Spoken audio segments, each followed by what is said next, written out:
ये बात तब की है जब मैं आईकॉम पार्ट 2 में थी। तो मेरी दोस्त एक लड़के से बेहद मोहब्बत करती थी और उसे पसंद भी करती थी। लेकिन जब ये बात मुझे पता चली कि वो किसी लड़के को पसंद करती है तो मैंने उससे बिल्कुल राब्ता ख़त्म कर दिया। तब मुझे लड़के बिल्कुल अच्छे नहीं लगते थे और मेरे भाई भी इस मामले में बहुत सख्त थे।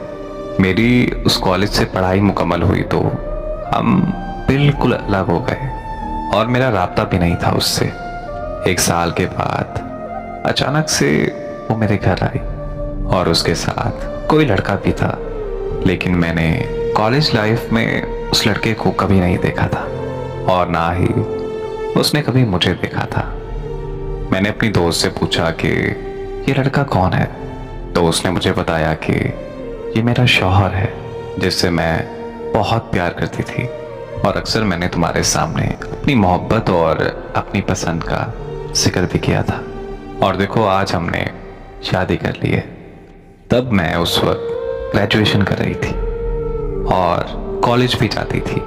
वो दोनों कुछ देर हमारे घर बैठे रहे और फिर उसके बाद चले गए। जाते हुए वो मेरा नंबर ले गई और अपने शौहर के नंबर से मुझसे बात करने लगी। इसी तरह हमारा दोबारा से राब्ता बहाल हो गया। कुछ दिन गुजरे तो उसका शौहर मुझे मैसेज करने लगा। मुझे कहने लगा कि जिस दिन से मैंने आपको देखा है उस दिन से मैं आपको भूल नहीं पा रहा हूँ। आप मुझे बहुत अच्छी लगी हैं और मैं आपको पसंद करने लगा हूँ। लेकिन मैं उस लड़के में बिल्कुल भी इंटरेस्टेड नहीं थी। मैंने उससे बात नहीं की। जब उसने मुझे ज़्यादा तंग किया तो मैंने उसका नंबर ब्लॉक कर दिया। लेकिन वो ना माना, उसने मुझसे किसी और नंबर से रब्ता किया।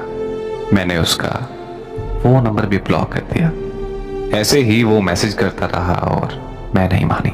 फिर अचानक मुझे पता नहीं क्या हुआ और मैंने उसे अनब्लॉक कर दिया और उसने मुझे फिर दोबारा से मैसेज किया और मेरी उससे बात होने लगी।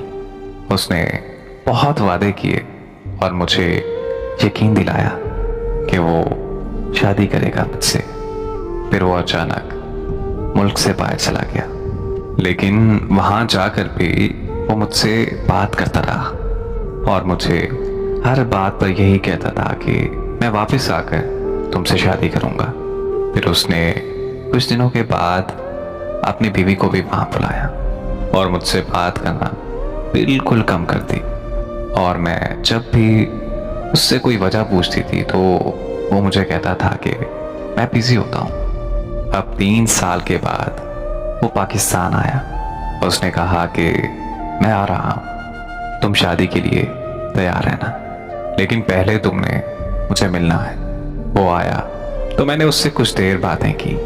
उसके बाद वो फिर मुझे फोर्स करने लगा कि मुझे मिलना है, लेकिन मैं उसको कहती रही कि मुझे नहीं मिलना है।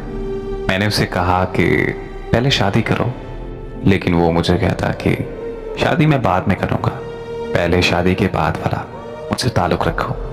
लेकिन मैं ऐसा हरगिज़ नहीं करना चाहती थी। मुझे बहुत प्यार है उससे, लेकिन ये बात वो नहीं समझ रहा। आज बहुत बेजार हो गई हूँ मैं अपनी ज़िंदगी से। आज मेरी सब लड़कियों से रिक्वेस्ट है कि ज़िंदगी में कभी भी किसी भी लड़के पर यकीन न करना।